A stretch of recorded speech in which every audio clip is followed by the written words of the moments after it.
Toad, please tell me if I am live. That's the second time that this has stopped on me for no reason. Oh, that's so annoying. That means I'm gonna have to edit shit. Oh. Alright, am I back?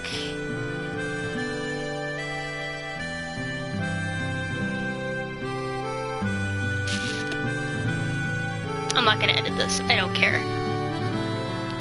It can all go into a goddamn playlist. I don't give a shit.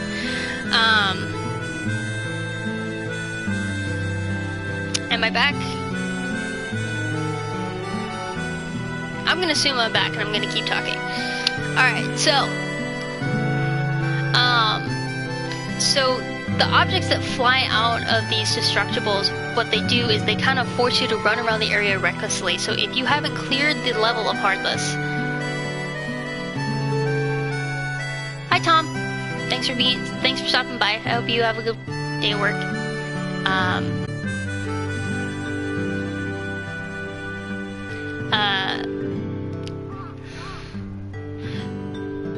Yeah, so conflicting bits of here's these objects that you can find. Oops, they fly out everywhere, so you haven't cleared the room of Heartless. You're gonna lose your important item. And this kind of also adds to the conflict of the game. It feels like a very sluggish strategy RPG when it's trying to be an action RPG. So, despite me freaking out about the Heartless that I've just been attacked at, for Riku's combat is a lot simpler. And for me, this actually takes away a huge chunk of the anxiety regarding combat. So, despite customization being a huge thing for these games, the lack of customization and this more streamlined version of Riku's combat, I think, is a better version of the combat than one we get for Sora. So, as I said, each deck is determined by the world. You cannot customize this deck. The only thing you can customize is where your shortcut is. So, while you're just you can probably have like a really shitty deck like Wonderland, you still know how to work with it. You're playing with what you've got, which in a sense you could say that that's what Sora does too in his version, but for Riku, you don't have to choose a deck, you don't have to worry about registering a card or crafting a good deck, and just working what you have.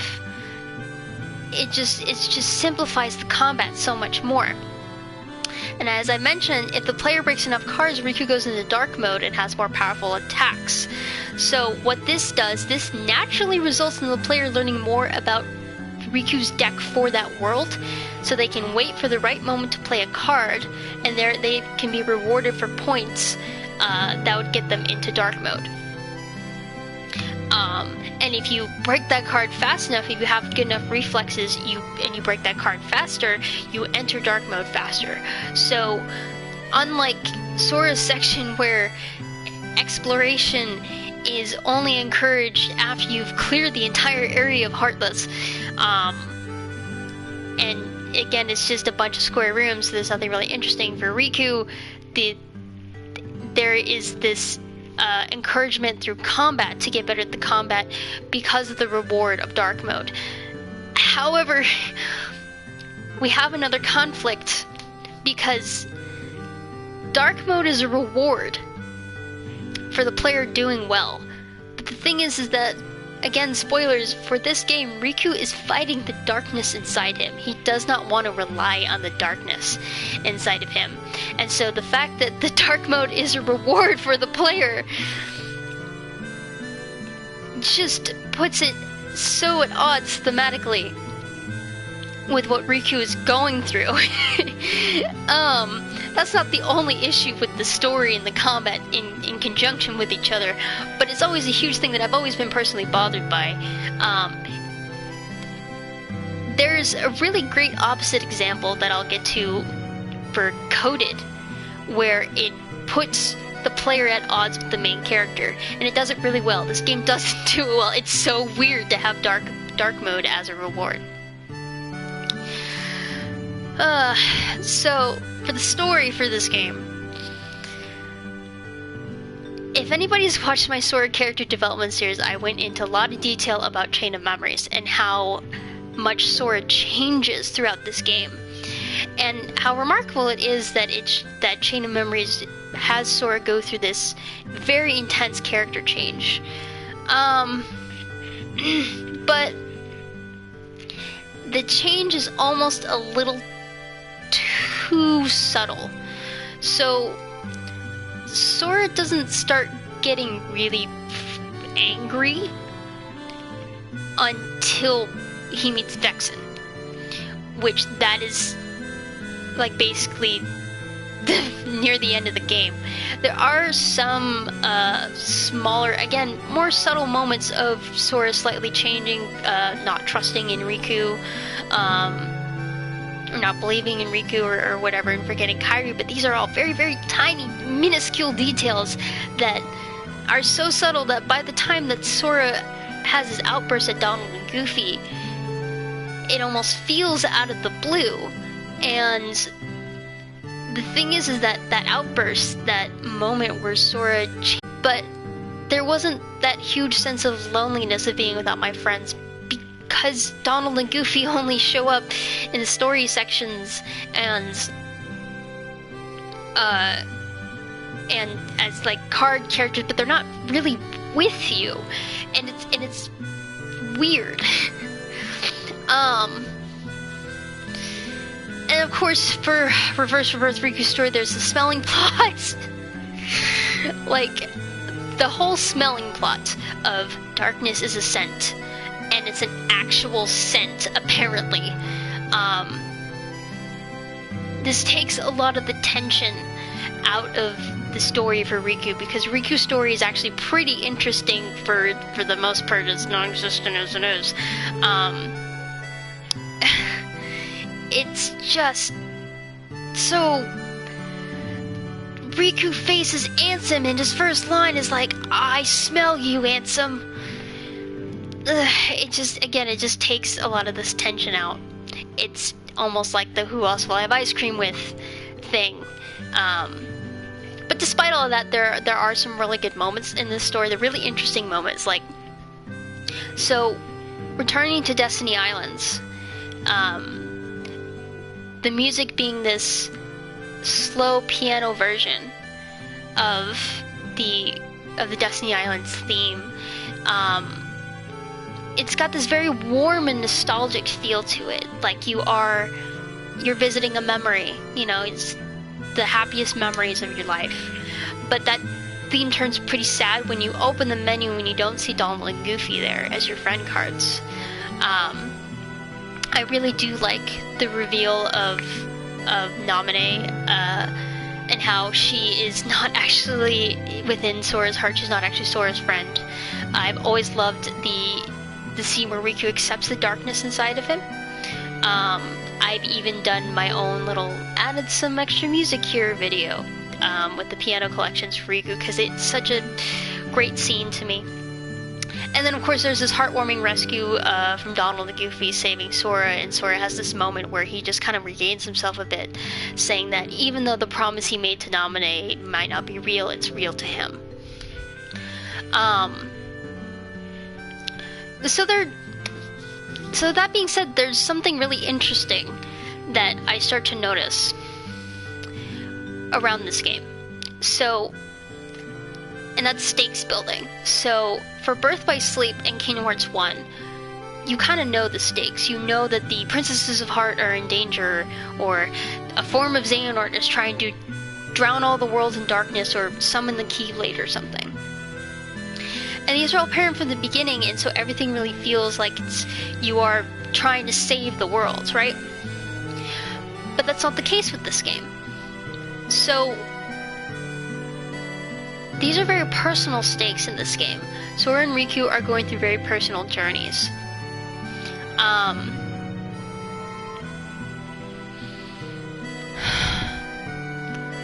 And this is kind of interesting in regards to Organization 13. So what I did is I played Days up until Roxas is about to collapse, and then I played all of Chain of Memories. At this point, to the player, chronologically, the player knows that the organization's goal is Kingdom Hearts. But this game doesn't focus on the organization's goal. This game focuses on how Sora and Riku choose to be their best selves. And what's interesting is that that choice isn't the same for everyone. And I think that's a really important message. So for Sora, he knows that his best self is the person he was before he entered Castle Oblivion. Even if that means forgetting about Naminé, somebody whom he does consider very important. So he kind of has to go backwards in a way, to return to the person he was before he went through this change that wasn't for the better. And for Riku chooses to face the darkness inside of him in order to grow into a better person, because he knows the person that he was before was the person that chose to give in to the darkness, to accept the darkness, and he wants to move past that. He wants to be a better person, he wants to be a better friend, he wants to be a different person than he was in the person who had given in to darkness. Now, these personal journeys, these personal stakes, all of that kind of melts away the moment that Riku is given the black coat from Ansem. And what's really interesting, playing through this game chronologically, is that when Riku gets the black coat, learns that Sora is sleeping to get his memories back. And Riku and Mickey go off in the black coats just to wander the world to figure out what Organization 13 is up to. The stakes feel different. There's a different sense to the game. It feels like the main characters are going underground. It's like that, let's have like a time skip. This is where like the time skip would be in an anime. You know, it's like you would end it here, and then there'd be like 1 year later, and then the main characters would come back stronger than ever before. But we actually get to see this low period with the main characters. All the boys, they need to hide from the organization till Sora wakes up. And that's really, really cool. I never got that sense before when I was playing through this, just as they were coming towards me. Like, I played Kingdom Hearts 1, then Kingdom Hearts 2, then Days. I tried Chain of Memories throughout little smidgets of all this, but I couldn't quite get through it. Then Days. Then Chain of Memories. Then Birth by Sleep. Coded. Dream Drop Distance and all that. So to have this underground feeling is pretty cool, and it actually transitions very nicely into Roxas' story in Days. And that is where we're heading next. We're heading to Days. So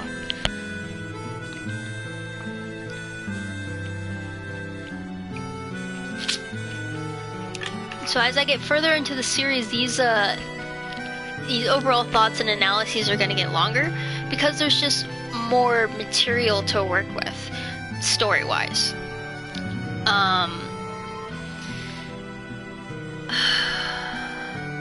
I do know that there are some other specific notes that I had.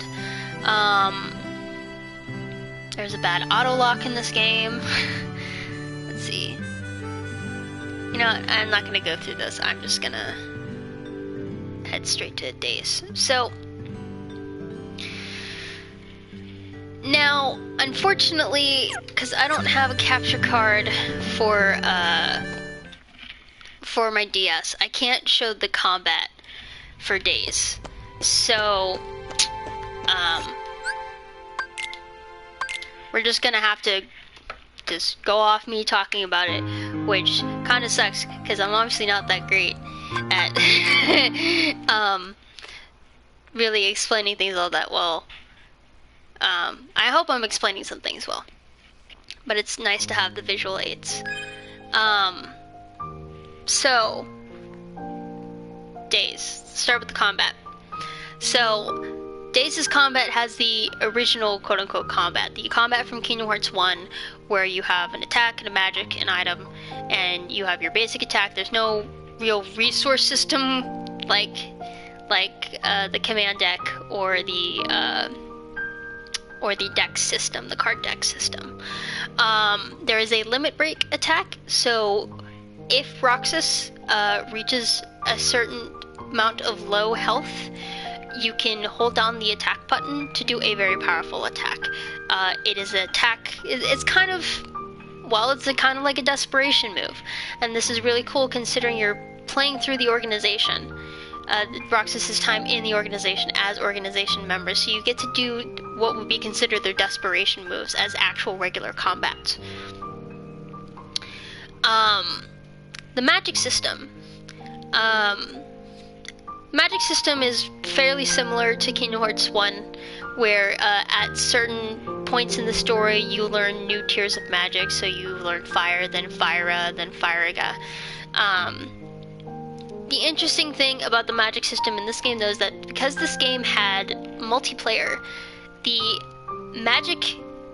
way the magic spells work, it actually is more geared towards the multiplayer gameplay. So a lot of these magic attacks are more area of effect attacks, as opposed to just being sent to one particular enemy. So, for example, regular Cure will just heal Roxas. Kira will heal Roxas over time. Kiriga creates a field in which if you sit there you'll get healed, which for me I had kind of a bit of an issue with. I do understand that these were more geared towards the multiplayer version, but what this ended up doing was just me taking more powerful versions of tier 1 spells because I didn't like how they progressed. So, the panel system. The panel system is the one thing that the players are going to be interacting with most. So, all items, even how you level up, your weapons, your armor, and your abilities, they all must fit in a certain amount of panels, Tetris style. So you're just kind of like fitting all these like items, panels, that they fit correctly. It's kind of like a loadout.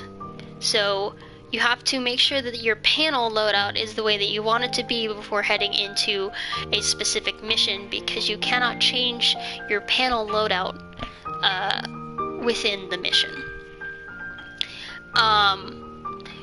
More panels open up as you progress throughout the story when you get level ups, or if you can buy panel openers through Moogles. There are certain panels that act as level or ability doublers. So what they'll do is, so instead of just having like 10 singular level up panels, which gets you up to level 10, you can have a level doubler panel, which if you put all 10 of those in there, you'll then be at level 20. So as there's also like panels that will increase the strength or number of items and magic you carry, so you can have, like, as I said, I take more powerful versions of tier 1 spells, so I'll take like a level 3 fire as opposed to Firaga, because I don't particularly like the way that Firaga works. There's a backpack element, so while you're in the field doing missions, you can only carry a certain amount of extra items that you collect. Enemy drops, treasure chest stuff. The backpack inventory can be increased through panels. So Keyblades. The Keyblades are required through the main story and certain objectives. They offer certain abilities on top of adding to the base character stats, as previous Keyblades do. Previous Keyblades in previous games do. But what they do in this game is they actually change up Roxas's base combo style, and they can be upgraded. So, for example, you can equip Roxas with a Keyblade that changes the way he performs an aerial combo. the Keyblade may allow him to do more moves in air, or be a little bit more powerful in the air, or more powerful ground combos, or maybe a balance of both, or maybe have higher magic stats. And like I said, they can be upgraded through panels, so just like a level double or an ability panel, you can put in some strength or ability panels within the Keyblade slots in order to level up. And if you have a special type of Keyblade, this might actually transform the Keyblade into something else. So I believe it might be Pandora Gear. I think that's what it is. This one particular Keyblade, if you put a certain amount of ability slots or strength slots, it transforms the Keyblade into something else. It can transform it into Oathkeeper, Oblivion, or Kingdom Key++, and in the Hollow missions, it could give you dual wielding Roxas all the time. Synthesis. I completely forgot this game had a synthesis, so this is the first time that I have played Days since I completed it back when it came out. So I completely forgot that this game has a synthesis system. So what you do is you create special items, armors, and weapon panels by bringing the correct amount of certain materials, just like in Kingdom Hearts 1. So the tutorial. Drink some water. So the tutorial for this game is clearly a tutorial, but it has character and world building. So the mechanics are introduced over a number of days. So one day you learn about just basic attacks, one day you learn about magic, one day you learn about limit breaks when Lexius fucking punches you in the face. Or you learn about how to do reconnaissance. But while the player is learning the mechanics, Roxas is learning about the organization and his role in it. So there's a little bit of world building about who the organization is, what their goal is, how the organization works as an actual organization. And this is pretty cool because it kind of gives a good setup to, alright, this is what you're going to be doing. You're going to be defeating Heartless to complete Kingdom Hearts, or whatever. It kind of makes the organization seem less like a kind of a shadow corporation behind the scenes and more like an actual, we are an organization, we have things that we need to do, we need people to gather resources or do this and this and this to keep things running. And as you get throughout the game, it's kind of terrifying when you realize just how much power the organization has. Like later throughout the game, you're destroying a giant Heartless that has been eating the Heartless population in Halloween Town. So you have to take out this massive Heartless in order to restore the Heartless level. You're not taking out the Heartless because it's the right thing to do and they attack people. You're taking out this massive Heartless so that you can get the Heartless population back to normal, so that people can lose more hearts and all this. So it's pretty cool. So the level design era. So for this one, I placed it in the Kingdom Hearts 2 era. So a lot of these are Kingdom Hearts 1 levels. Some of them are Kingdom Hearts 2 levels, but for the most part they're Kingdom Hearts 1 levels. So they're these wide levels that prioritize combat, which is the difference between the KH1 version and the KH2 version. The Days versions of these levels have the KH2 type of level design where they're a little bit wider, more room for combat. Agrabah feels less like a small compact city and more large. There are navigation challenges present, and this is mainly for finding all the treasures and badges in a mission. This is nice because the treasures are never usually in the same place twice, so when you go to a new world, you go to that world a couple of times.